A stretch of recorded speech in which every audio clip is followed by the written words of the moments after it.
కొత్త గృహాలకు పాత మెటీరియల్స్ వాడకూడదు. స్టీల్ కానివ్వండి, సిమెంట్ అంటే స్టాక్ సిమెంట్ కానివ్వండి, సిమెంట్ కూడా 3 months 6 months దాటినా కూడా స్ట్రెంత్ బాగా తగ్గిపోతుంది. స్టీల్ కూడా చూడండి, మీరు నూతన గృహాలకు పాత స్టీల్ వాడితే చూడండి ఎక్కడికక్కడికి చెక్కలు, మన పాత చెక్కలకి ఎట్లా ఊడిపోతాయి చూడండి, అట్లా ఊడిపోతుంది. The bond between concrete and steel ఉండదన్నమాట. అప్పుడు ఆటోమేటిక్గా మీకు ఆ స్ట్రక్చర్స్ కొలాప్స్ అయిపోతాయి. ఫర్ ఎగ్జాంపుల్ ఇంకోటి చూడండి, ఈ వాషర్ చూడండి, ఫస్ట్ ఒక 5-6 ఏళ్ళు చాలా గట్టిగా స్ట్రాంగ్ ఉంటుంది, మనం ఇరగొట్టలేము, కట్ చేయలేము, అంత గట్టిగా ఉంటుంది. ఇప్పుడు చూడండి ఊరికనే ఇరిగిపోతుంది చూడండి.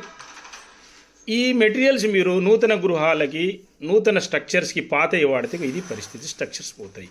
ఇది వాస్తు, సైంటిఫిక్ వాస్తు. వాస్తు అనేది ఒక బిల్డింగ్ గృహాలకి కాదు, గుళ్ళకు, మసీదులకు, చర్చీలకు, ప్రాజెక్టులకు, మనుషులకు, ముఖాలకు అన్నిటికీ వాస్తు వర్తించును.